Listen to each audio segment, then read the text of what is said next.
Right. Hello, everyone, and welcome. This is the 204th Governance and Risk Call here at MakerDAO. My name is Peyton. I go by Pros11 online, and I'm one of the governance facilitators here. Today, I'm joined by a bunch of awesome people who are both interested or working, contributing in some manner to Maker Protocol. I imagine there's some of you watching this afterwards on a recorded version, so hello to you as well. Thanks for being a part of our community and seeing what we're up to. So yeah, if you haven't attended before, this is our weekly call where we kind of go over what's happening in Maker, particularly with a lens for any governance decisions being made and any particular risk or things we need to consider for future governance decisions. So if that sounds interesting to you, you're in the right place. If not, maybe give us a chance and we'll try to make it sound a little more fun. Before we get too deep into things, I did want to lay down a few ground rules for us. Basically, this is our weekly call. It's really awesome. We get to keep it open. We encourage open discussion and want anyone who has a meaningful opinion to be able to participate, to ask questions, to further their own education. And one of the ways we do that is just by laying down a few things we can all agree to make the call a little more pleasurable. First is no talking over one another. I know this can be hard in Zoom, but if someone else is speaking, you can use the raise hand feature. That's really helpful for me as a moderator. I'm more than happy to call you out and give you your space after they finish talking. You can also utilize the chat, drop any questions, comments. Particularly, you can do @Peyton or Hoster or whatever if you want to catch my attention and make sure I ask it live. Always happy to facilitate that. If you can, cameras on. I know typically this is a big call, so a lot of us have our cameras off, and that's totally fine too. But if you are open to having your camera on, it is really great to see who's engaging, especially during the discussion portion. When you speak, we're going to try to have you introduce yourself. I'm going to do my best to remember to call on people's names and give their titles when I ask them to speak.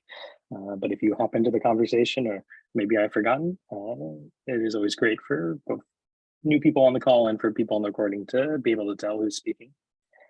So that would be excellent. And finally, if you have questions, ask them. We'll probably say some stuff you may not understand, and everyone starts with absolutely zero knowledge of Maker, and the only way you get better is by leaning in, asking questions, and learning. All right. I think that takes care of the less fun stuff. So I thought I could get one fun thing going for us before we get too deep into the call here. And like I said, I know some of you are watching the recording, so maybe you can't participate live, but we'll try to do this so you can do it on our comments in the YouTube section as well. I would really love it if those of you that are here and wanted to participate could drop one wish for Maker in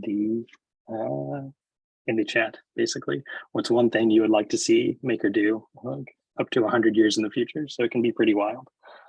But if you have something you'd like to see Maker, I'm going to give us a minute and a half here, drop some things in. I'll call out some few ideas. So give us your best shot of what you'd like to see Maker doing in the future. And if it's good, you might hear me announce it. Oh man, right off the bat, I see one in poverty. That's like really cool to imagine a bank doing, or a decentralized self-lending protocol, perhaps. New internet nation state, I like that. David from GovComs, provide world with usable high quality digital money. Yeah, high quality, sometimes easier said than done, as we often learn. Credible, neutral alternative to central banks. There we go. I was accidentally stumbling into.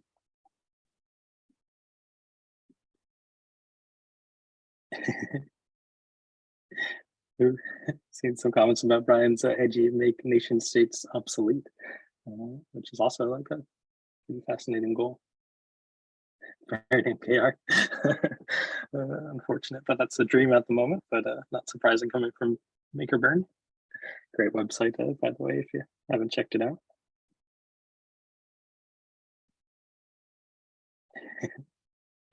Awesome. We'll give a few more seconds. Happy to call out any others, but I think one of the really exciting things about the DAO, and one of the things that I really love about this call, is just the fact that we get so many smart people that have dreamed and thought about different ways we can apply our technology to more and more ambitious goals. So thank y'all for sharing that. I won't stall us anymore with the fluff talk, but Thank you. It is really cool to see what other people have in mind for Maker. All right, Thomas, I'll go ahead and ask you to bring it to the agenda slide. We'll kind of transition into business mode here, starting as usual with our governance roundup. I'll go over the votes, then I'll pass it off to Pablo, one of our MIP editors, for MIPs roundup, and then finally to Artem, one of the contributors to governance communications, for the forum updates. And today we are fortunate we have a couple initiative updates. First, we're going to be seeing the July financials from the Strategic Finance Core Unit. And then we have updates and a request from Monkey Irish, the facilitator of the Collateral Engineering Services Core Unit. So that'll be cool to hear, and we'll be able to ask questions. And I think that'll pretty naturally lead us into our discussion segment, where we'll be talking the real world finance split and real world assets future for Maker, and then the MIP 77 delegates in the Maker protocol if we have time. Excellent. That is enough blabbering on the plans for me. Let's just get into it. I'll actually be the one taking care of our votes roundup. So take us to the next page, Thomas. Thank you. And one after that. All right, so on the polls front, we did have a couple polls conclude since the last time we met together. One was our weekly poll that came from the StarkNet team there about a couple deployment parameters that passed pretty universally. We're targeting the August 31st for executive on that, if anyone's following. We also had a concluded green light poll for Pando, the Pando investment grade climate assets that was voted to be deferred. As far as other votes going on right now, we have 6 ongoing ratification polls. The editor will tell you a little bit about those in the next segment. And then 3 ongoing green light polls for basically collateral investigation. So for those unfamiliar, these are the polls where the community indicates if there is a preference towards core units looking into turning these different applications into collateral within the Maker system. So excellent. I think that covers the poll side. If you'll take us to the next slide. Thank you, Thomas. We can talk a little bit about executives. Last week's, we did have a few hiccups trying to figure out exactly what we needed to do given the situation with our trading partner Genesis. Luckily, that has all been sorted and that exec has been passed and executed. Next week, we originally weren't planning to have an executive, just as we did this week, just due to the kind of ongoing situation and development constraints on our engineers. However, now that the HV Bank situation is sorted and we have CES saying that they can handle the spell, we are planning to take in an executive with the legal agreement update and a drawdown for HV Bank. So we'll keep you posted as that progresses. You can always check the new spells channel in our Discord to see how that is going. Excellent. That should do it on my end. I'm happy to pass the mic off to Pablo, who goes by 𝘊𝘁𝘆, is one of our MIP editors, and he'll be telling you what's going on in the land of MIPs. Yep, thank you, Peyton, and hello, everyone. Pablo here with a new MIPs updates. So we had 6 ratification polls for this governance cycle. Let's see how they are faring at the moment with 4 days to go. So we have MIP 76 Maker Share Redux, a 10 million DAI pool allocated across liquidity pools to support DAI liquidity and utility and also earn yield. The leading option for this proposal is yes. We also have 2 budgets. The leading option for the DAI Foundation budget proposal is the super bear scenario. The option leading for the Oracle's budget is the one that reduces the budget by 10% while exempting the core unit from further cuts for 1 year. We have 1 core unit of ordering being proposed for the event core units. The leading option is currently no.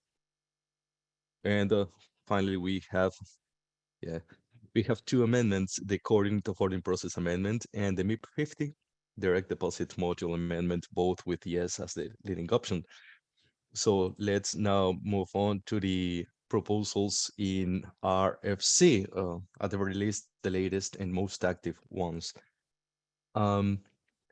So we have a MIP set that formalizes delegates as entities within the MIPS framework and establishes how they are to be compensated.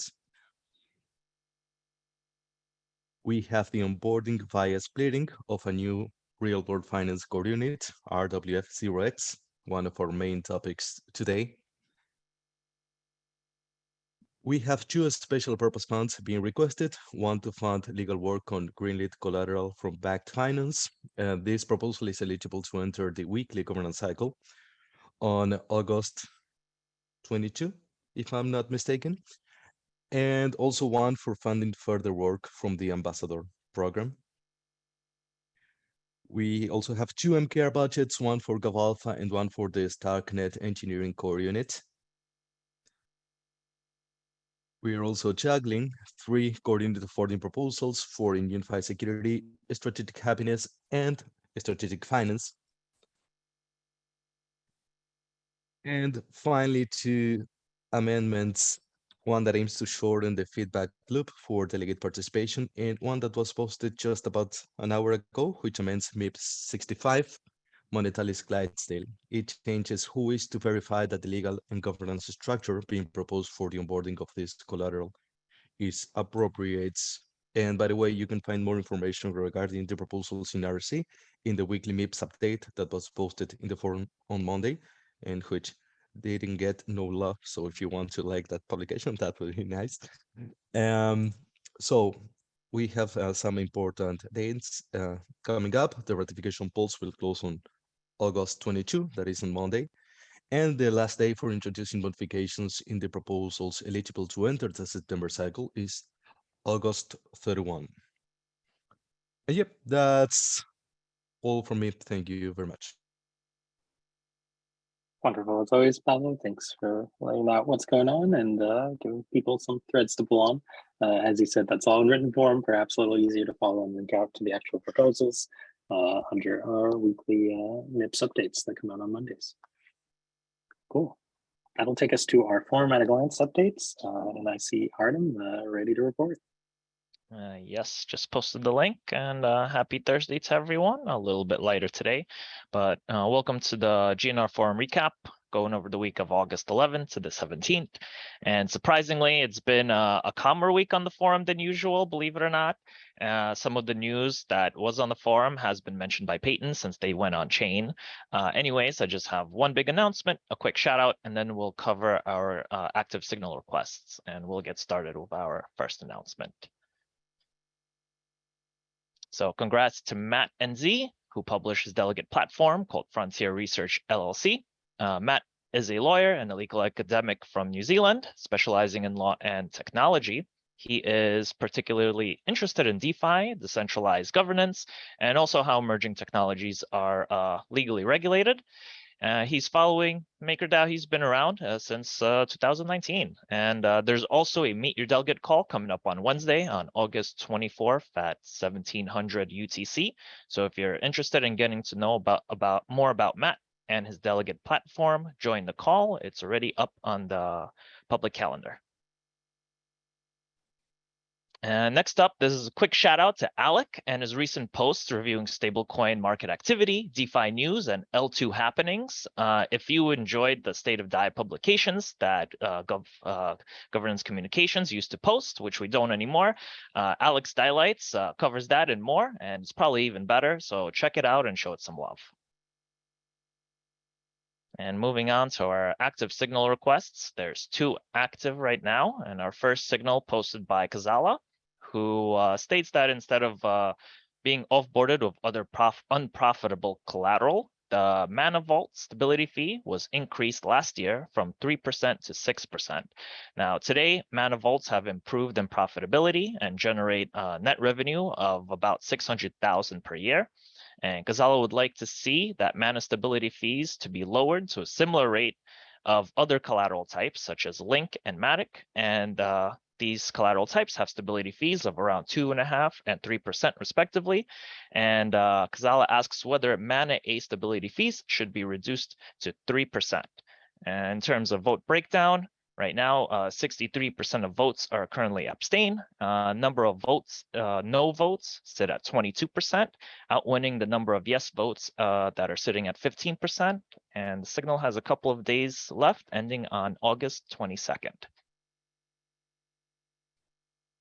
And next up, 𝘱𝘪𝘯𝘕 posts the signal requests, and as USDC concerns continue to loom and USDC PSM continues to operate without fees, 𝘱𝘯𝘕 attempts to regain traction about his doubt on continuing 0% PSM fees, which was initially posted as a proposal a little over 6 weeks ago. And in an effort to gauge sentiment on reducing USDC exposure, 𝘱𝘯𝘕 asks whether we should increase the TIN and or the tout on the USDC PSM, and what base points these parameters should be set at. He presents both cons and pros to increasing either parameter. And in terms of vote breakdown right now, the majority does not want to make any changes to either parameter. And the signal ends on the 2nd of September, so there's plenty of time for us to get some changes in the votes. And also, 𝘱𝘯𝘕, if I did miss out on anything just now, please let me know. And that's it. Yeah, there are some more announcements and discussions on the forum at a glance itself. A couple of things that are just happening throughout the forums, as well as some more details on the signal requests. And yeah, check it out. Thanks. Right on, Artem.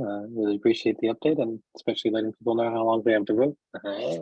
Seems like if there might be some disagreement with the sentiment in the chat, so I would encourage anyone to go on the signal and express their views. Awesome. Cool. So that should take us into our initiative updates, and I believe we are starting with strategic finance and the July financials. And is that Adrian from the core unit to present? Yep. Thanks. Awesome. Hayden. I don't know if you have. I sent the slides to Thomas earlier. Is this it? Okay. Cool. Thanks, everyone. So we have a full deck. These materials are all available on the forums. If before we begin, just a quick usual legal disclaimer that this presentation is gone from the screen. Whoops. Technical difficulties. I'll get that fixed in a moment. This presentation is purely for informational reasons and is not to be used for any. It's not meant to be construed as any sort of legal or financial recommendation. So the idea I originally had was to go through the agenda, which was to present the July financial results, which are not good, and then talk about two initiatives, one short-term, one slightly longer term, around how to do the budget allocation process, followed by a number of sort of key strategic decisions that we had identified. What I proposed instead is to go through quickly the July financial results, point people at the different budget allocation processes, and then unless anyone on the call really wants to talk about any of these key strategic decisions, I propose that we move on in the agenda and then talk about the real world finance situation, specifically how to unlock the paralysis that we're facing at the moment. And then, yes, as paper says, I'm more than happy to rush through the not good part. I mean, okay, it's not good because it looks like it's bottoming out. And the reality is that the market is somewhat returning, but there's always going to be a lag effect before the leverage turns back on. I mean, Maker is a leverage multiplier. So until sentiment really returns and people really want to double down on their exposure, this income from crypto collateral will remain quite muted. The positive aspect of it is that the amount of collateral that's locked in Maker hasn't really changed all that much for many years, actually. So presumably, and we've seen this pattern from some of the whales like Nexo, who are tentatively opening up their positions again. I'm happy to keep riffing on this slam poetry style if you like. So the highlight of this is that we are posting a second month of recurring net income losses, bigger losses than the previous month. We're still technically making money on a net protocol income level. However, we can expect that as liquidation income decreases, the longer the market stays sort of sideways. our level of operating expenses will eat into the revenues. So we shouldn't expect to see a surplus buffer drawdown net this month, but may see that throughout the month of August, depending on how the revenues play out. I mean, I'd be happy to. I don't know if I'm allowed to. Thomas, do you guys want me to share and try? I don't know what the issue is. The other, yeah, 𝘱𝘳𝘂, 𝘊𝘰𝘳𝘁, so Celsius did exit. I think they exited in July. If I recall correctly, I think they fully exited their positions in the month of July. So we saw that move, and you will see that move in this report, which is incredible, incidentally. I mean, to see Maker get repaid first.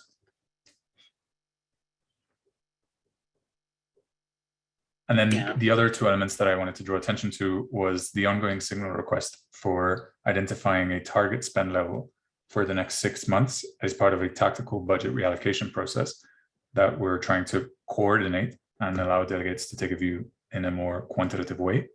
And the other one is a proposal for long-term project-based budget planning from the SES core unit, which is proposing a project-based view on overall budget allocation. Okay, there you go.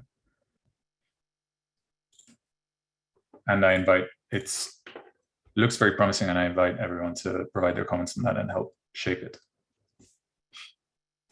And I think we're almost up with the slides, so I appreciate you vamping there. Okay, but I mean, in that case, unless there were a few key strategic decisions that we had outlined. First, the need for the spend level. The signal request is live on the forums. We invite everyone to provide their view on that. The second was whether we can lower dependence on USDC by reducing crypto stability fees. There was a forum post around this. The third one was asking, probably the more relevant actors in this topic is the risk core unit, on what market conditions are necessary to change the Aave D3M line parameter back to let Aave users draw on DAI again. There was a 𝘰𝘂𝑛𝑦 DAI LP MIP6 application, which we thought was quite interesting. And then whether the DAO should reconsider volatile LP pairs for MakerShare, for instance, DAI ETH, if approved, linked to this discussion around lowering the dependence on USDC. If anyone wants to go into these, happy to sort of open the floor to that. Otherwise, I propose that we move forward and discuss our RWF, which is a much more pressing matter. By the way, Adrian, in my view. feel free to share your screen. I gave you co-host privileges. Okay.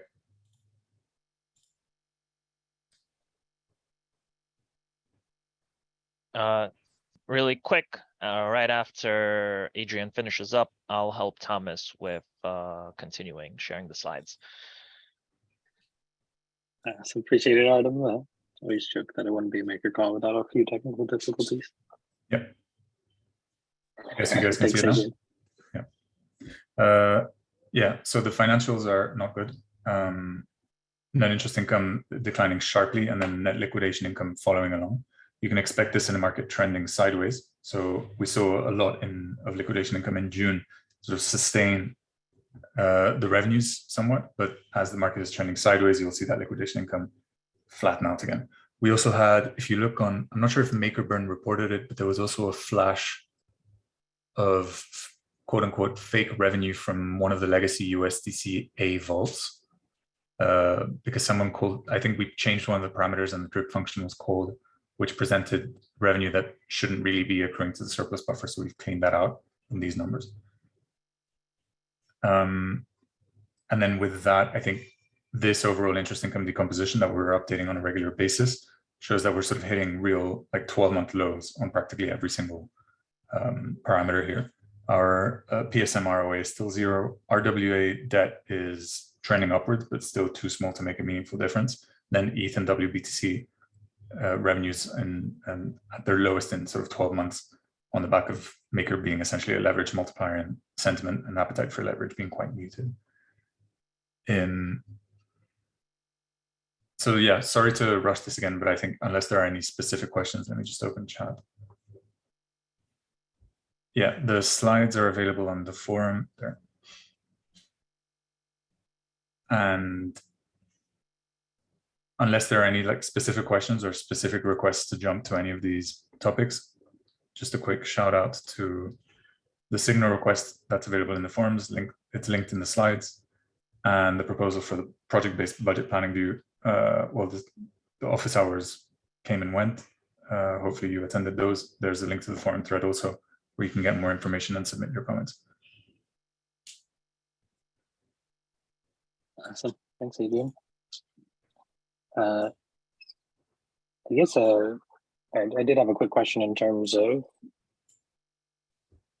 I don't know, do you have any advice for how we should really be interpreting these? Like, obviously, there's a lot going on in the community. We're talking about a lot of big structural changes. No one really knows if those are going to come through and in what shape. So just in terms of like the underlying financials, like how should we be absorbing this information from your perspective? Sure. So I think this page is probably one of the more useful ones, because we're trying to step back from the revenue side and then give a picture on how the market interplays with our ability to generate revenues. So this slide is interesting because although it looks quite dense in numbers, I mean, we're fans of sort of packing these slides quite tight with information. You decompose the revenue in a way that lets you get to the final interest income. So obviously the amount of ETH issuance and BTC issuance is whatever, and we can consider it an exogenous variable.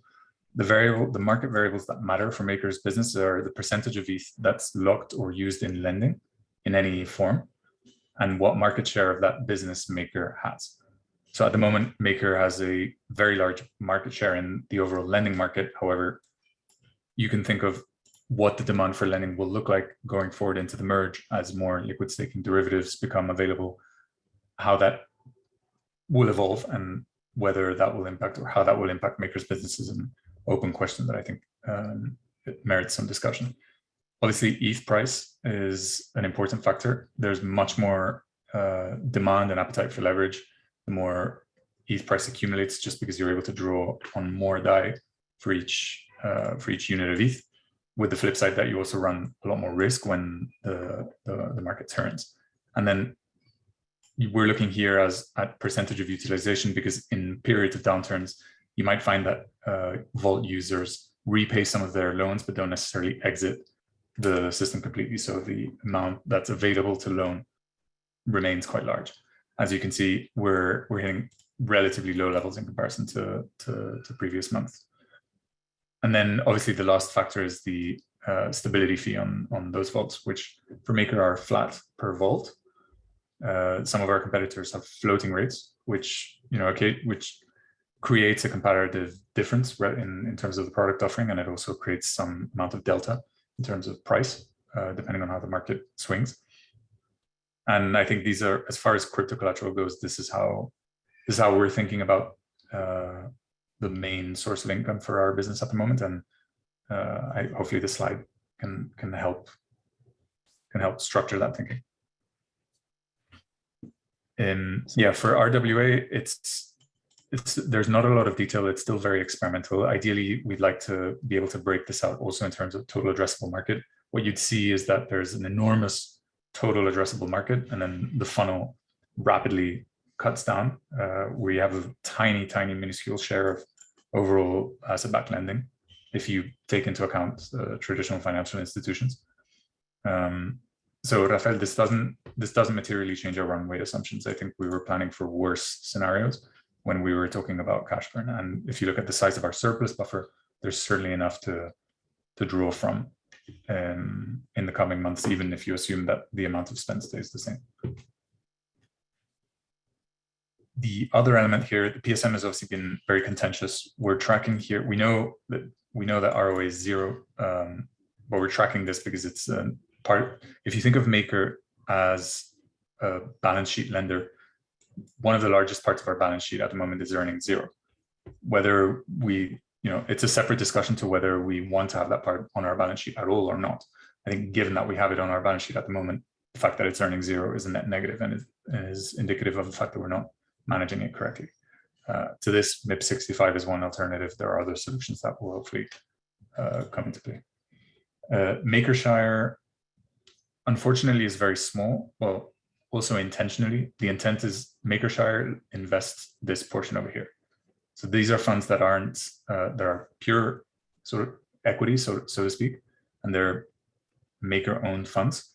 And the idea here is to support alternative strategic goals such as liquidity with proprietary funds, and ideally find a way to do so in an automated way.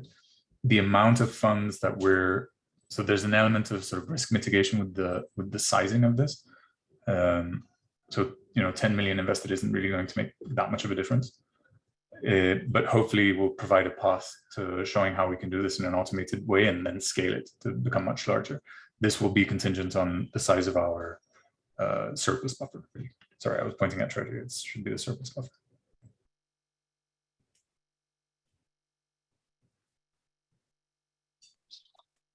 Awesome. I think you did a great job fielding all the questions through chat there. I hope I'm not speaking too fast. I'm quite impatient to get to the RWF, but I'm also happy to stay on as long as needed if people have other questions. We'll give one final call, but so far it looks like that more or less wraps it up, and I appreciate you taking the time to answer mine as well. But we do have a hand from Kianga. Take it away. One of our recognized delegates. Yes, recognized delegate Acre Invest. Adrian, thank you. Just on that, so thinking of Makershire, it's more of like a proof of concept and testing the technology and strategies, and then after some period of time could see where it would maybe be deployed more widely to make a particular impact on the financials. Would that be a way to think about it? Yeah, I think so. I mean, Maker has a sovereign currency, DAI, and so it's not just Maker isn't just a balance sheet lender, it also operates a currency, right? And there are secondary objectives beyond just generating interest income that should be important when we think about investing the equity of the system.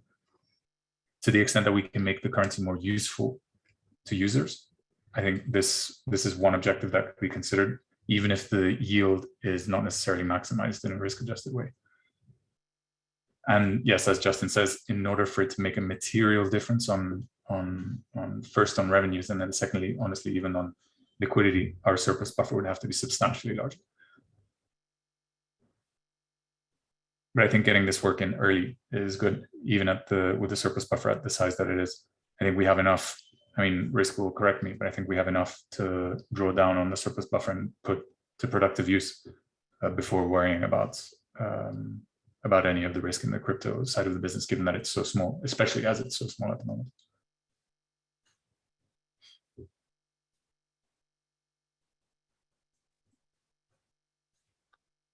Excellent. Well, thank you for the presentation. As you said, we dropped the link in the chat, and there is a lot more detail, and it's on the forum. If you have further questions, we can follow up there. But yeah, definitely agree. We do have plenty of other things to discuss. So yeah, happy to spend time on the line, but otherwise, my DMs are open. Stratify is always open, and just post your questions on the forum, and we'll answer them there if needed. Excellent. Well, thank you for sharing and for assisting us doing the technical difficulties. I will ask you to stop sharing your screen now. Okay. And then we can. Excellent. My Zoom always freaks out for a moment. I got it. Screen share stops. Full on panic for host, but we got through. All right, excellent. So for this next segment, I'm going to invite Monkey Irish, the facilitator for CES, to come forward and present. And just as like a note to the community, like I said, we want questions, we want comments, that sort of thing. Robert will be presenting specifically about like what he's asking for in terms of the legal financing.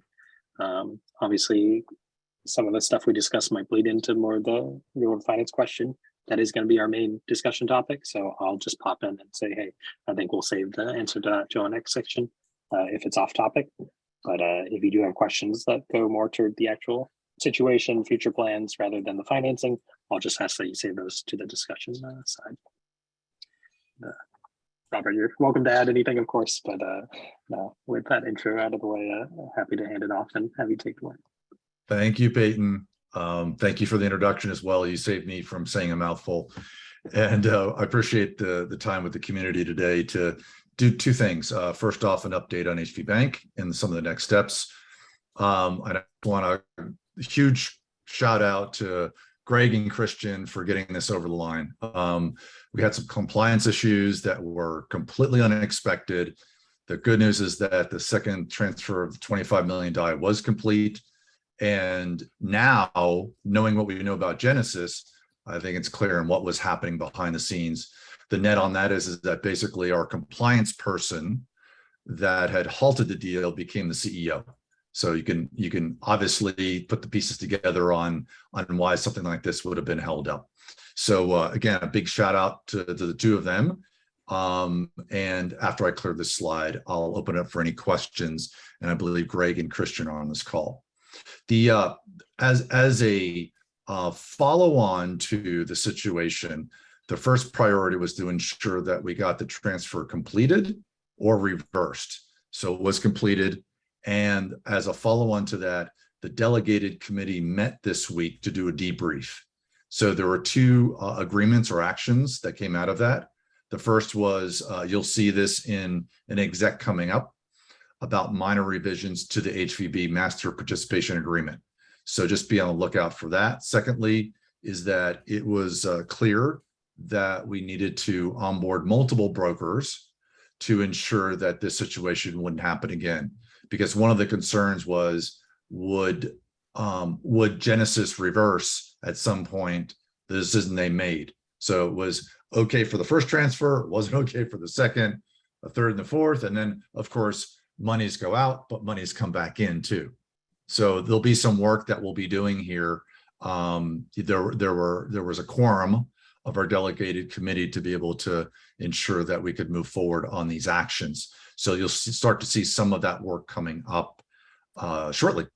And then the third side of this, the third bullet is that the $25 million transfer is scheduled for the next executive. As Peyton mentioned, we are doing one and working on that for next week. And then whatever follows in the next executive, the fourth transfer will be complete. So that'll be the total of $100 million transfer to HV Bank. So with that, I just want to open it up to any questions from the community. Robert, this is Christian. Can I just add, I think, two things to that. One Please. is that I understand from Ankara Trust, who is the third-party agent, kind of acting, if you will, as eyes and ears on the ground, and they're the crypto servicer. They posted, they did their first posting today, just in terms of communications to the community. But I understand from them this morning that they have approved at least two of the loan participations that HVB has proposed. So sometime over the next couple of days, the trust will have its first two loan participations in it. I don't have the details. It's 7 o'clock in the morning, I forgot to ask here, but the first two participations are in process. So just wanted to let the community know that the trust will begin to earn some income from the real world. And then I think the next point is when we put this together, one of the things we did was, and the reason we wanted to put the full 100 million in up front was we provided for WSFS to invest the balance that's just kind of sitting there waiting for HVB to use it to invest it in a treasury ETF. And those authorized investments will, once we top up the numbers to top it up all back to 100 million to account for Genesis fees and the like, but the authorized investment income will work its way back to Maker as well. So it was a kind of a cheap and easy way, if you will, to diversify some income by having that full 100 million be deposited up front. So those were just the 2 points. So they're hopefully pretty soon coming from HVB. There'll be some money's coming back.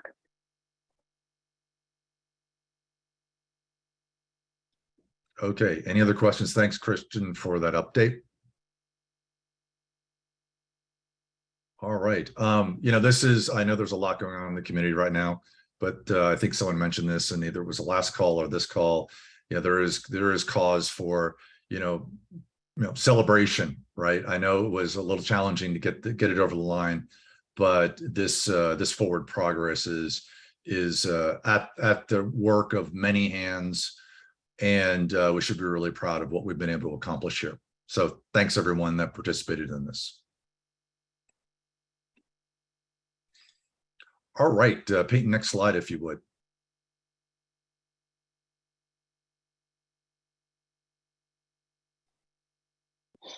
Looks like a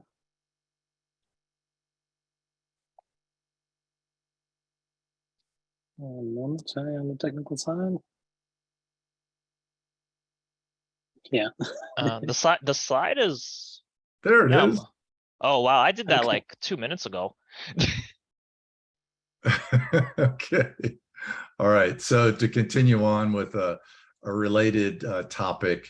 So I've put out into the forums a proposal and what I'm terming a project-based funding request specifically for MIP 65.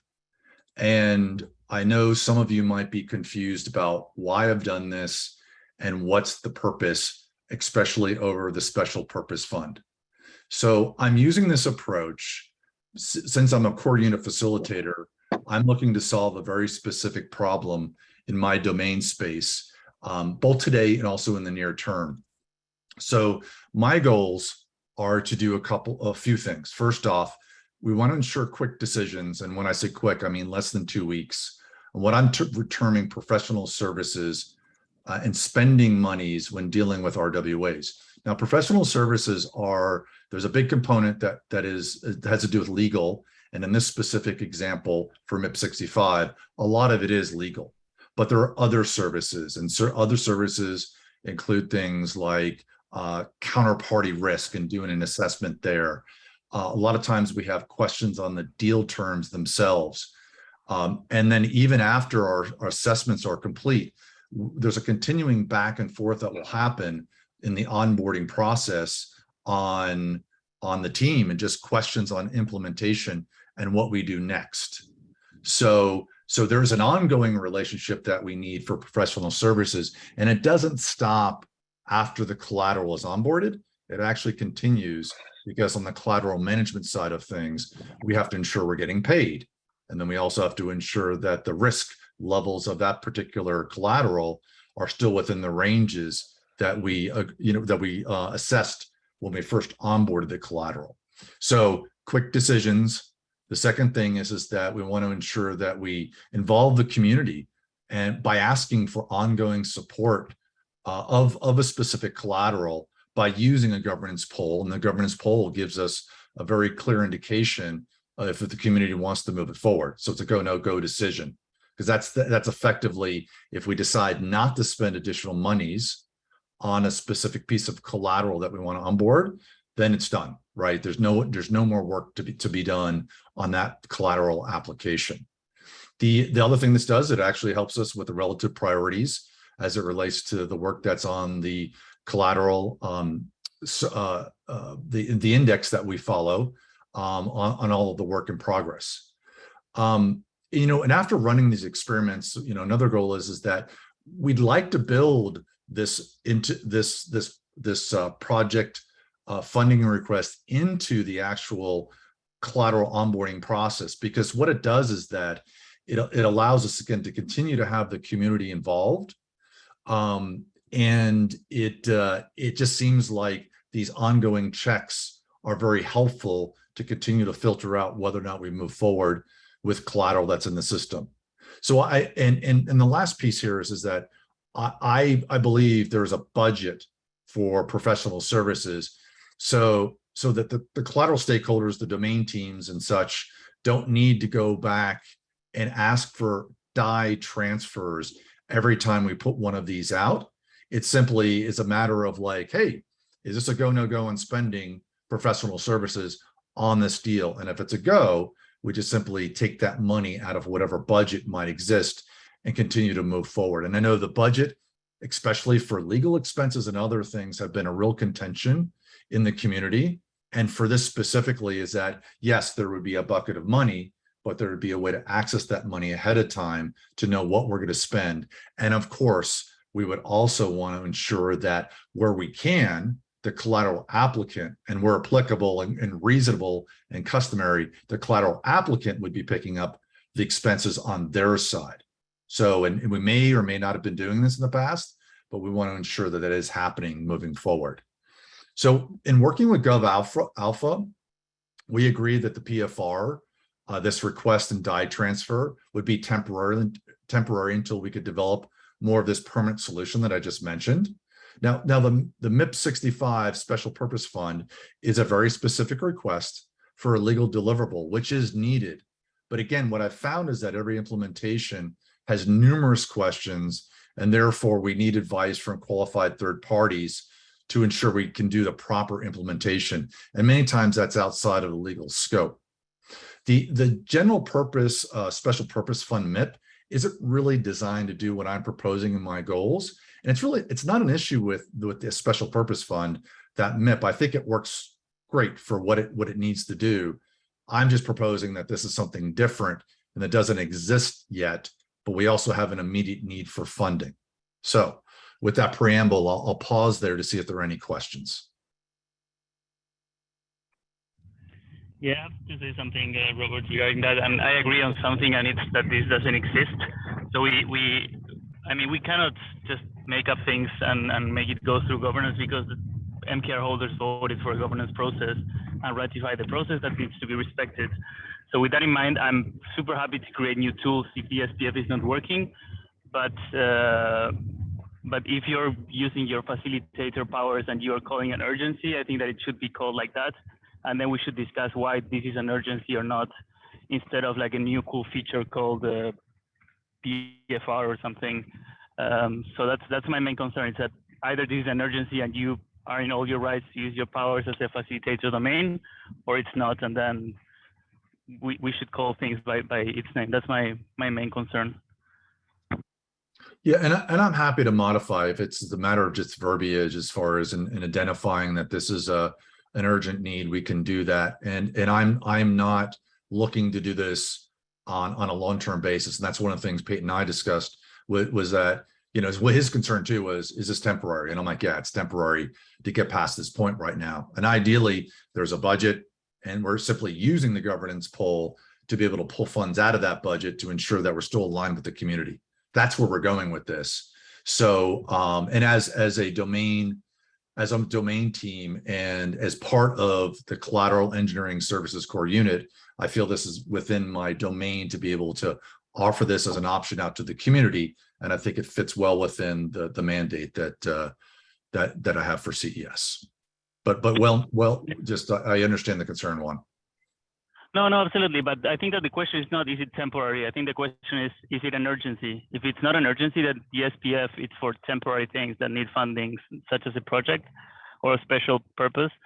But otherwise, if it's temporary or not, that's a different story. For me, the question is it an urgency or not?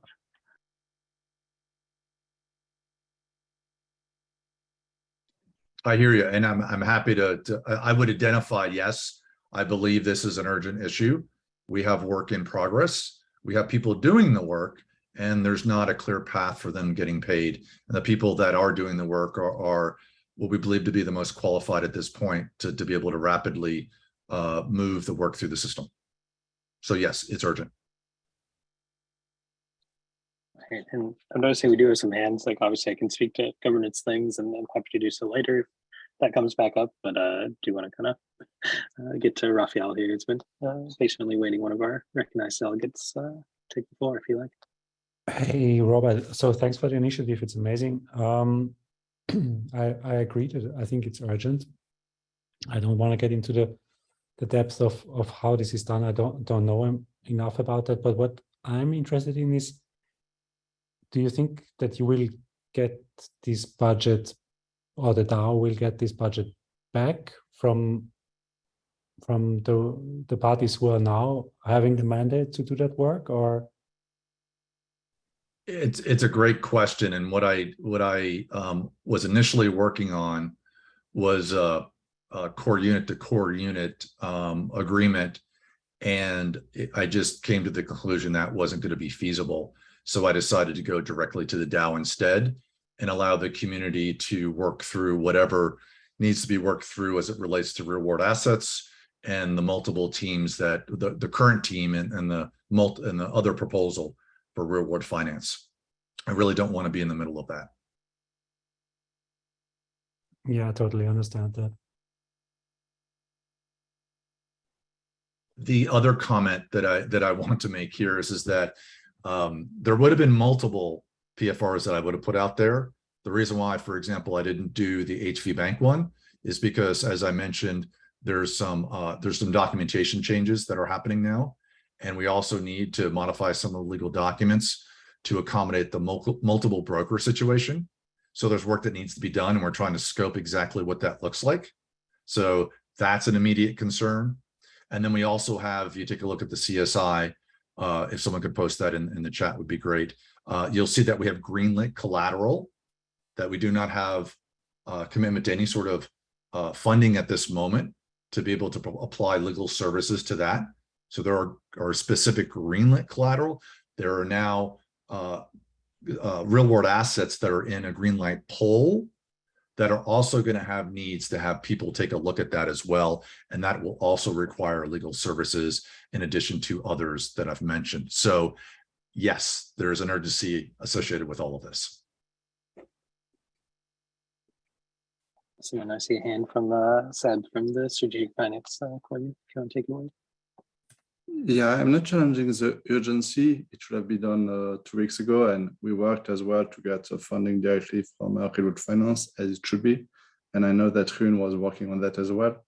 But the way it's worded currently, it says that if this one doesn't pass, the one from strategic finance will not pass neither, because it will be the end of the collateral, which I think it's a bit aggressive, because, well, I mean, you are using an urgent powers, which is kind of superpowers that should be only when it's urgent. So community can decide, well, it's not that urgent. I don't think it's so that urgent, but still leave room for the next proposal to be approved and not close the door to the next proposal, which was published earlier. Yeah, if I need to make some, so that the intent is to, the MIP 65 is a very special case. And if this isn't approved, the MIP 65 still stands. We still have to figure out how we're going to fund that. And there's also an amendment coming, if it hasn't already been posted. I think Seb, you posted it today, to clarify language on who's doing what as it relates to both the legal as well as the risk or the deal itself. And so just as a side note there, but this is not intended to say we're not going forward. It just simply means that, okay, this particular request isn't going to provide the funding to be able to move MIP 65 forward. In the future, the ones that I'd mentioned, the greenlit collateral and the ones that are in the polls, this would be a mechanism that we would use to be able to determine if we move forward with those. So MIP 65 is a little different, and I can clarify that in the verbiage if that helps. Yeah, but I think if you want, you kind of want to make a MIP because you will not use your superpower every time saying it's urgent, because you cannot say, well, it's urgent 5 times a month. It seems a bit odd. So I think it should be better MIP and keep SPF until then. But okay, that's up to you for sure. And yeah, as Adrian is saying, we have the MIP 4 will take some time as well. So there is no real urgency. Thanks, Seb. Do you see another hand from Juan? You want to take it away, Juan? Yeah, I wanted to mention what Adrian was saying. Actually, the MIP is going to be amended. So the MKR holders approved or ratified MIP 65 based on the wording and the groups involved as it's standing today with the amendments. We do not know if the MKR holders actually are going to approve that MIP. So this actually removes more urgency from the matter, right? Because if MKR holders don't ratify the amendments for the MIP, then apparently it cannot be worked on by the new groups. So this would mean that it's kind of blocked. So yeah, that's another reason for me to go with the SPF instead of this urgency call from CES. Right. So just understand that the SPF doesn't include everything we need. So either it's revised We're gonna put another one out there. It's probably best that we just revise it if that's the case. But, this goes back to the community. My bias is to action, to get things done. It might not be perfect, but if we want to get things done in a timely way, this is one option. And so the community will just have to decide whether or not this is an option we want to pursue.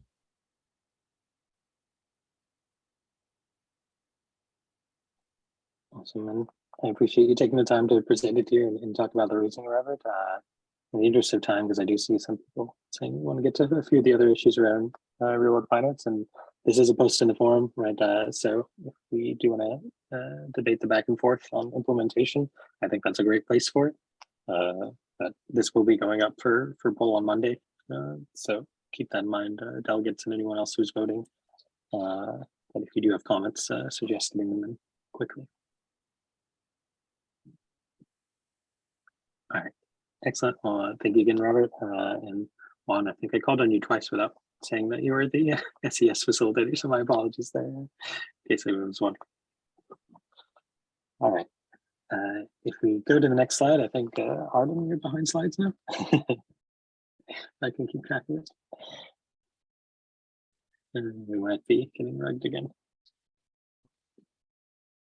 All right, well, I don't particularly need.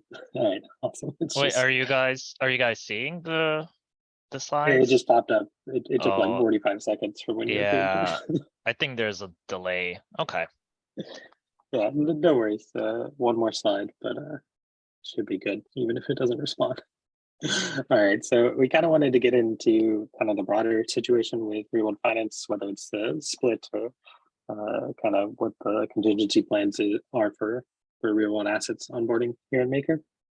I thought Kianga from Maker Invest, one of our recognized delegates, had a good comment in the chat saying, are we going to talk about the real world finance wallet and most specifically what's going on with those funds in communications by Will? Seems like a good starting point considering we're talking about the need for funding and financing. Yeah, I don't know if anyone feels particularly comfortable to talk about the situation. I'm happy to give what I know otherwise.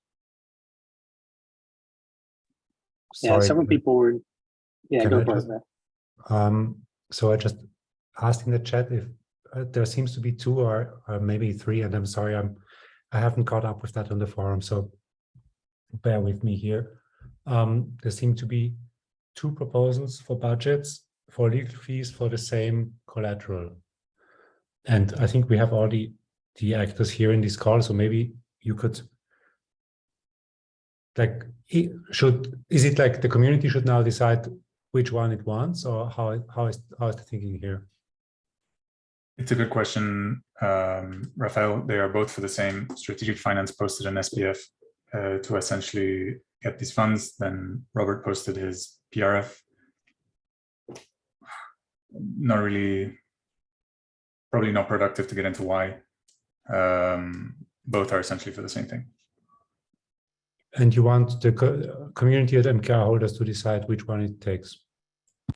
All that is fungible as long as Kristen gets paid. I think it won't matter from who it comes from.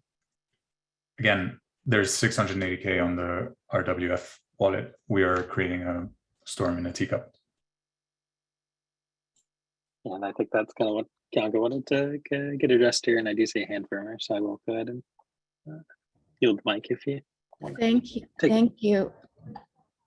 I don't know how I can be asked to vote on these budget requests and no one wants to talk about the real world finance wallet.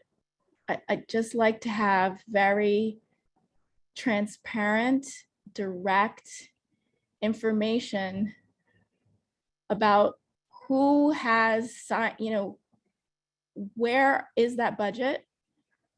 Who is in control of it physically? My experience on the call yesterday with Will for an hour, I got 0 out of that conversation. And I appreciate that there's a lot of sensitivity and things that are going on here, but I'm hearing people saying things like, oh, kind of everyone knows about this and that. Everyone doesn't know. So I just like some facts that puts it all together. I can't consider these funding requests out of context, and then we're just going to not talk about DAO funds that are sitting in a wallet with a facilitator who, I mean, I don't know, it's MIA from my perspective. Thanks for bringing that up, Kianga. So I know a bit about Real-World Finance's wallet setup, but I believe that SES are auditors on that, so they might be able to speak to that a little more accurately than I can. But at this point, I don't think there's any reason to suspect that funds are at risk, because both the auditor wallet and the main wallet itself have co-signers from other teams. So this isn't in a situation where we're like worried about the money as much as worried about the fact that we don't have someone directing it. I think would be a fair way to post that. Like, obviously other mandated actors involved, whether it be on the auditor side or the actual wallet side, can submit transactions and stuff, but they've been mandated to worry about their own core unit. So we kind of end up in this very gridlock situation because the people on the ground feel like they haven't been bestowed by MKR holders to take action, and the one person that has is not taking action. So yes, and yeah, seeing some comments in the chat about the auditor wallet, so I'll just pass it over to Juan if he wants to talk about that. Yeah, so I had this conversation with Robert actually to clarify this, but basically the auditor's role is not. Sorry, my microphone is there. So the auditor's role is not to judge the performance of a core unit. The auditor's role is basically to make sure that the core unit is reporting on what they are expending the money on, and that they fall within the lines of the MIP. So if they say we're going to spend 30K in trips and they are spending more than that, we would issue a report, or the auditors would issue a report saying, hey, they spent 40K instead of 30. And the auditor's role is to pass the funds to the operational wallet once that this report is out there for the MKR holders / delegates to review. So yeah, anything that changes that flow, it would need to go through governance. It's not up to the auditors to judge Will's performance and say, hey, you're not communicating enough, you went MIA, etc., etc. If Will is not doing his job of communicating on what MKR holders want or not, it's a different conversation from, oh, the auditor should start pretty much taking money away from what MKR holders approved Will to do. So I think we should not confuse things. Will is, some people say that he is missing in action. I think that he has talked to people from the community less than 2 days ago. So he's not missing in action. Is he doing the right thing? That's up to anyone to judge. But then if someone wants to remove him, then, well, you know the procedure. Should we add some kind of like fail-safe in the auditor's wallet when these things go up? Maybe those are tools and suggestions that we should evaluate, but not in this case in particular. It should be evaluated to improve Maker as a whole continuously. So yeah, hopefully that brings some clarification. Yeah, I appreciate it. Thank you, Juan. And we had a follow-up while you're talking. Kianga asking, can someone clearly state what is not happening with the real-world finance wallet that folks are trying to solve for?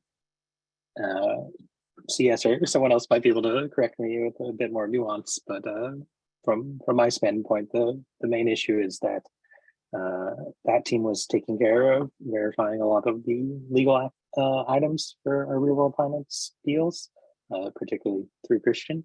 But since he was let go by Will, those fees for the legal reviews are no longer being covered. There's talk at the start that Will was trying to find a new lawyer to step in, get up to speed, and take those things on.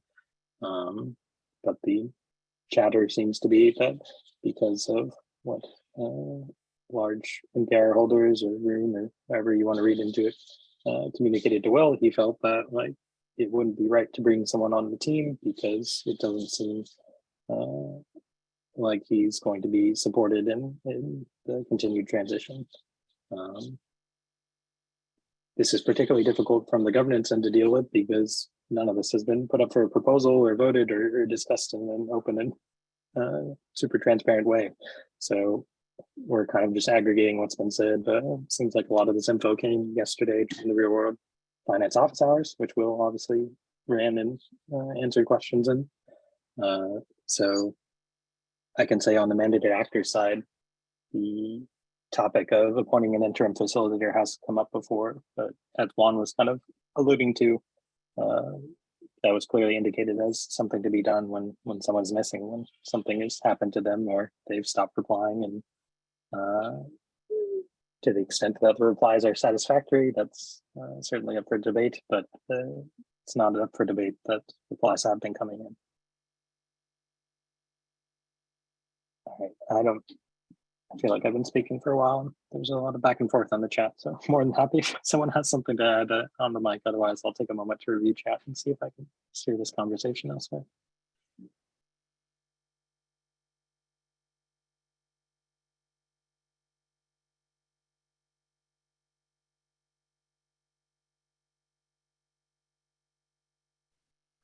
So let me just answer Kyunga's question in chat.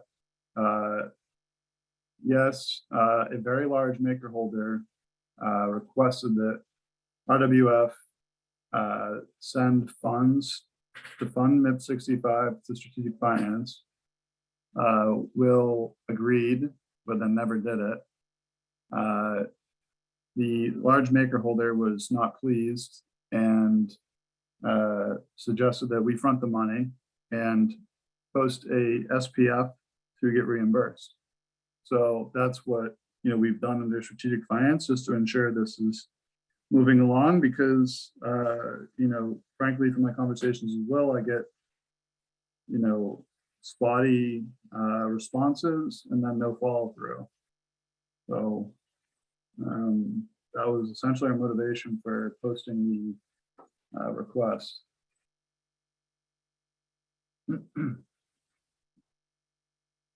Appreciate the insight there, Mark, and looks like Kyunga does as well.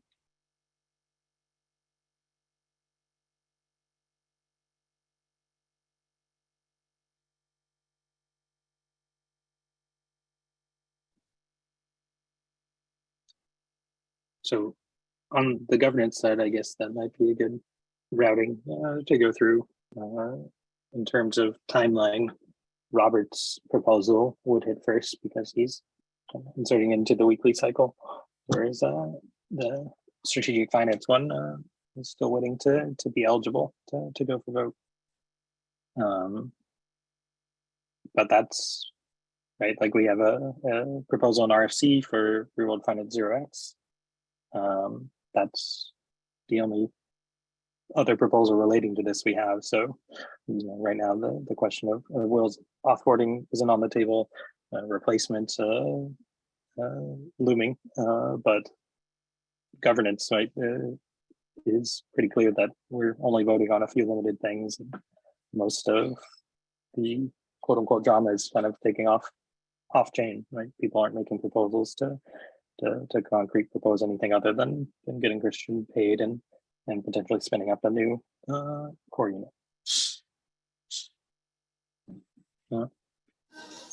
Hey, Peyton, can I hop on? It's TJ. Hey, TJ. So I'm not sure I have all that helpful or insightful additions here. I just do want to redirect us to kind of the key issue here. It's not funds, right? It's not wallets. It's not this SPF. It's not that SPF. The community needs to decide what it wants to do with real world finance, right? We thought we did a good job for a very long time. We wanted to spin out a core unit with 3 individuals who know the system well. to go and kind of build this next chapter. And then, we were terminated. So I think it's a question of, was there due process, and is kind of the current facilitator of real world finance, is there agency there? Is the community happy with what's going on? And if not, what do we do about it? Like, what's next? Like, someone needs to take action. I don't know who, but it strikes me that we're just in a perpetual diffusion of responsibility loop. And I'm powerless to do anything about it, right? I don't know if I'm on the inside, on the outside. I don't know if Eric is, CP is working on some things, doing good work for the DAO. He's still involved. We'd love to get some idea from the community as to, if there's support for RWF0x, right? Because, for some of us, we have to kind of figure out what we're doing next. And, there's a lot of energy in RWAs right now, and we'd love to build this next chapter at Maker. But we just don't know if we're wanted here.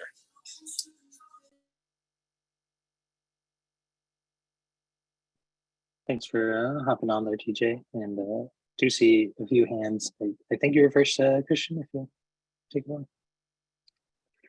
Yeah, thanks, Peyton. Yeah, so just, I won't restate what T just said. I think I would just add to it. I think the proposal that we put to split the core units really was to ensure execution.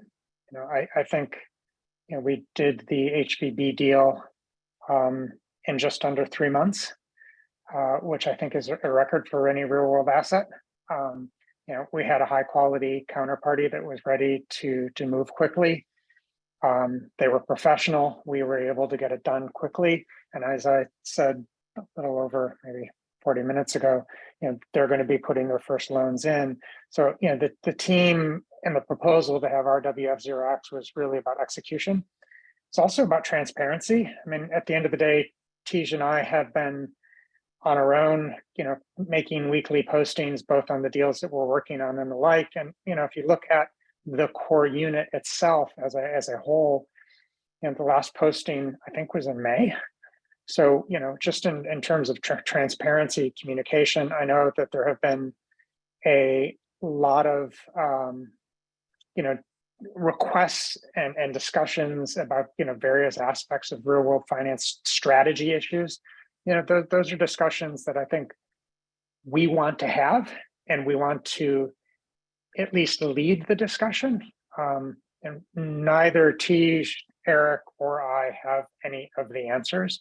The reason I'm in Maker and the reason I find it interesting is because there's a lot of smart people that I can learn from, and it's a way to innovate. And then I think the final point that I would just add on RWF0x is, to me, it's really a test case for a MetaDAO. If you look at some of the course, some of the commentary about, there's competition between core units, you don't think there's going to be competition between the MetaDAOs? I mean, we need to be very, very clear that if there's more than one MetaDAO, there's going to be competition between the MetaDAOs.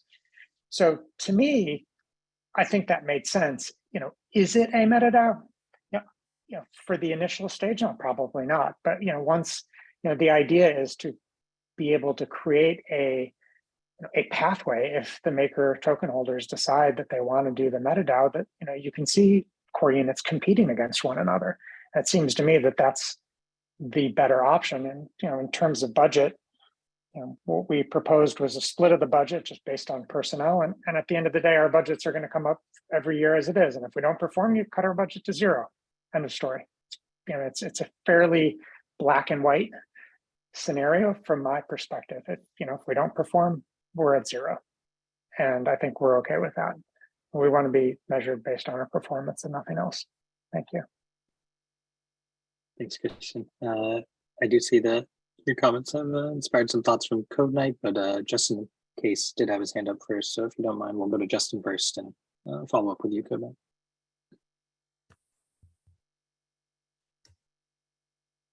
Knight. Thank you. I can understand the need for clarity and the wish for a certain path forward, but I think we need to, as I said in the office hours of the delegates, we need to distinguish between what we intend to do and what is actual Maker policy and actually approved governance. Right now, Maker as a whole has not made a decision. As a delegate, I have a few priorities. The first thing I want to do is try to free up the mandate. That is also why there is an off-board proposal that has gone live tonight. I think we should suspend any green lights until we have a more permanent solution in place. That is something that has to go through a governance process to actually be instituted, but that is my intention. It's also my intention to support either of the two proposals that will ensure continued operations and maintenance of our already existing obligations. Of course, it has to be approved by the governance process before its actual make a policy. And finally, I think we need to sit down and figure out what the long-term solution is. And that one is probably going to take a little bit more time. And I apologize to 𝘧𝘪𝑥 for that, because we need to figure out if a core unit or if a MetaDAO or whatever is the best path forward, so we can have something solid and don't have to change it up every 2 or 3 months, because that is not good for the people involved. It's not good for our partners. It's not good for progress. But as long as we have the immediate need covered, I think we can live with a temporary solution until we can get our minds around it and find a workable, more long-term solution. That's at least my intention as the delegate. Thanks, Justin. Really appreciate you showing your views as a recognized delegate, and we'll go from one recognized delegate to another. 𝘂𝘧𝘕, if you want to take the mic. Hey, yeah, I was just saying, kind of tying into that, we need to figure out what we want to do with the actual people involved, like Christian, 𝘰𝘰. Like, do we want to have them as long-term partners, or are we viewing them as like a necessary holdover? Like, because I've seen both views, and I don't have all the information, but like the way we compensate them, and the way we like handle that is going to be very different. There's nothing necessarily wrong, but if we're saying, oh, we're only going to keep you on for a few months, we should be more open about that versus, oh, we want to be working with these people for years through whatever real world finance structure we set up. And I've just seen a lot of people kind of avoid that, kind of talking about that. But I think it's very important that we're open and honest with them, like on where they're going to be and where their future with Maker is. Thanks, 𝘂𝘧𝘕. While you're talking, I did see Juan's hand pop up, so pass the mic over to him. SES facilitator. Sorry, Juan. Thank you, bro. We should probably change the name of the core unit or something. Yeah, I was going to say what's real world finance 𝘧𝘪𝑥 is experimenting as a core unit of being there a bit in the limbo without a pay is what every single core unit that has ever applied to Maker is or has experienced. It's like you have like a couple months of uncertainty. You're trying to form a team that's going to perform, and potentially you want to get into this mandate. So, well, that's why we started the incubation program. Originally was to fund teams and to remove that uncertainty and to help them navigate Maker. I mean, that's another story of the winding down based on the budgets and whatnot. But what I'm saying that this is completely normal. Like what's happening, I don't know if it was Christian or who was, what's happening is like this is going to be voted on. Answering to 𝘂𝘧𝘕, is it for long term or short term? As it seems right now, the proposal that's there to be voted on, it's for the long term, or that's what it seems at least. So I think that it's relatively clear if we follow the governance process, and then any other patch or thing that we try to do in the middle, it's a bit, yeah, it's how we try to solve and try to keep this talent if the MKR holders want to. There are different avenues. I don't know, a core unit could front the expenses, or you could maybe post something saying like, if this passes, we want the retroactive pay for the work that they did during the months that they were not paid, etc., etc. All this has happened before, so I don't think it's that much of a crazy situation. Thanks, Juan. TJ, do you want to go? Or? Yeah. Thank you, Juan, for that. I think a level-headedness is always helpful in times like this, and the fact that you compare this episode to many episodes that haven't happened in the past, I think is instructive. With that said, I think there are aspects of this situation that are very different, right? What you talk about, like the reason we have an incubation program is to incubate a core unit. It's not really being paid. It goes through the normal governance process. In some sense, this is similar, but I'll tell you why it's different, right? What you have here is you have a core unit that did a year of work for Maker, and prior to termination, which one could argue, I think fairly convincingly, was baseless and vindictive, would have continued on and been paid. That's why this is kind of different, right? And then you have to deal with issues of, given the work they put in, is severance or some sort of recompense reasonable? Was the termination even legitimate as per the principles of the DAO? It just gets complicated, right? So whereas I appreciate you were making the comparison to historical situations in an effort to kind of root everyone in historical logic, I do think there are some very, very clear differences. And as a DAO going forward, if we're going to be effective, I think we need to develop a framework for dealing with situations like this, such that when it happens again in the future, we have a precedent. I mean, maybe, but the way that governance sees it is that Will was leading this core unit that was eventually created by Seb, and he was the one responsible for hiring and getting the resources and making sure that things were happening. I mean, I like you both, and Christian, right? Like we had a lot of meetings, we shared a lot of things and ideas. So this is, I mean, you know this better than anyone. It's nothing personal. It's more like for governance, the mandated actor is Will, and he was the one responsible for this. Right now, there's a lot of proposals to change this, and that's all great. So we're just following governance. The fact that it's different and you got fired, again, lots of contributors got fired. Some of them didn't get paid. At least you got paid, as far as I understand it, until the last month of your work being done. And yeah, the job that you're doing right now, it's great. I think that it's showing the MKR holders really goodwill to help your case. As of now, you do not have a deal with the DAO. So that's what's happening. It's the MKR holders voting on chain what matters, as Du said it in the chat. But yeah, I think that has nothing to do with the validity of your proposal, but if we are following the proposal, that's one thing that's happening. And then the other is, what can we do to improve these kind of situations in the future? I'm super open to listening to that and improving governance.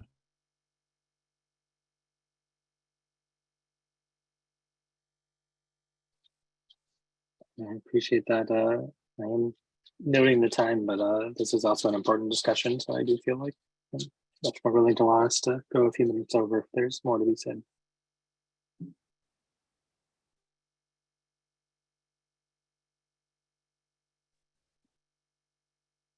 And Peyton, may I jump in? I'm not. I think we're talking past one another a little bit.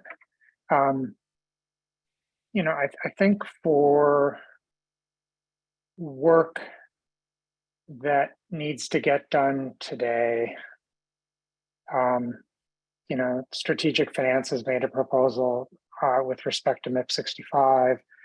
CS has made a proposal with respect to MIP 65 and HVB, because frankly, the work needs to get done. And, you know, I made very clear that I wasn't going to work for Will. So, you know, I'm picking up the work through CES and strategic finance to keep things going. If, you know, if Maker doesn't want to pay me, then I won't work. And it's pretty simple. I think it goes both ways. You know, Will fired me as well after I quit. So, you know, that's fine. That's part of the deal. I think in terms of RWF0X, I don't think, Juan, we're asking for funding today. I mean, with respect to work that's ongoing now, I think what we're asking for is, if assuming that the Maker community is supportive of splitting the core units or not, that if they are supportive of splitting the core units, that we would, you know, split them and then continue to do work. So, and you mentioned something about, or maybe it was Code Knight mentioned something about long-term employment. Look, I'm an American. There's no such thing as long-term employment. And I'm not going to complain, and I'm not going to whine that I got fired after I quit. You know, Maker as an employer is you know, as flexible as I am as an employee, if you will, even though I'm not an employee and you're not an employer from a legal standpoint. So, you know, I'm not, you know, I don't think that there is an expectation, it's certainly not mine, that, you know, there's permanent long-term employment at Maker. Let me be very clear again, you know, if we don't perform, you get rid of us. If we do perform, I wouldn't expect you to get rid of us. And, you know, whether we are the team to execute, I mean, that's ultimately a decision for the Maker token holders to decide. I've always said I'm just a servant of the DAO, and I've, you know, done my best to execute the deals that were presented to me. And if, you know, Maker doesn't feel that that execution was sufficient, fine. I think we made a very good case that it was, and I think we made a very good case that the RWF 0x can help Maker onboard more real world assets. You know, going back to Adrian's presentation about RWF, you know, having a small impact, you know, the intention is that it be a big impact, right? And to bring in high quality assets, you know, things that we've been blabbering on about for months now, and, you know, in terms of investment grade quality of the counterparties and the like. If Maker doesn't want that, that's fine. But, you know, our proposal is to really execute on behalf of Maker.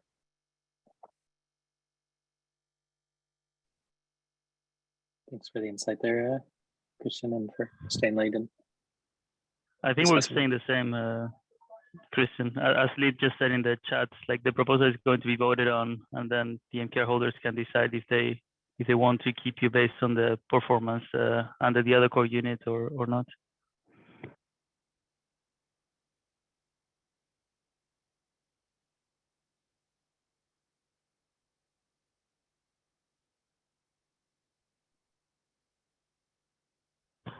An MKR vested could not be necessarily lost, Seb.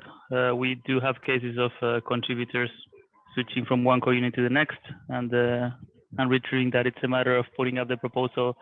We also have cases of contributors asking for retroactive based on past salaries, and that going through as well. So yeah, I don't think that it's lost.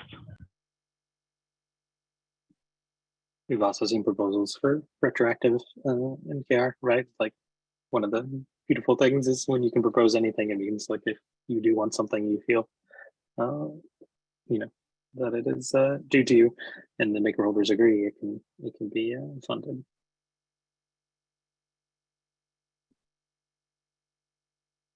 All right, I am noting the time, but like this is important, and it's been difficult to have a full conversation about this just due to the lack of shared information. So I really appreciate everyone sticking with this and providing their own insight and testimony perhaps as to what they're experiencing. We'll give one last call if there's anything else that we would like answered or commented on before I'm down here.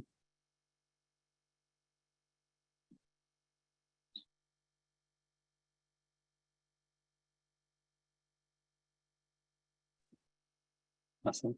Checking the note, David. Noting the GNR resulting in some action items, perhaps like a good quality meeting. So we'll start the process of winding us down here. Not sure if we'll have the visual aids given the slide difficulty today. But first off, I want to thank everyone for this discussion. Like your ability to participate in, you know, in a respectful manner, and taking turns following our rules here means that we can have these open conversations. We can invite anyone in our community and learn from our knowledge, and that's no small feat to maintain the type of place that others feel comfortable coming to and engaging with. So just want to first thank the meeting and give a little congratulations for kind of being able to talk about difficult items on open public calls like this. I don't have the visual to show you, but there are plenty of upcoming calls where a lot of these issues will be discussed further. We've got meet your delegate calls for talking about delegate positions and voting and vision for the future. We're also planning to announce Know Your MIP call on the delegation MIP set. I know we didn't get to that topic today, so hopefully that'll help alleviate anyone who was looking forward to talk about that. So in conclusion, if you'll indulge me in an exercise, I'm gonna ask that everyone take 30 seconds here to recall a time when they felt welcomed and accepted into the maker community. If you want to represent that moment with an emoji in chat, you can do so. Yeah, but just I guess to take 30 seconds to think about the moment that made us feel part of this this DAO.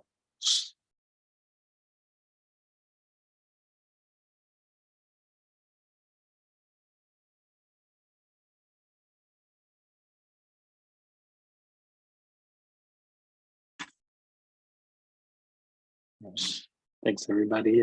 We'll be back the same time, same place next week. Let's keep the conversations going on the forum and the chat. And thank you for your presence. Thank you for your attention and for being a part of this wonderful community. We'll chat soon. Thanks.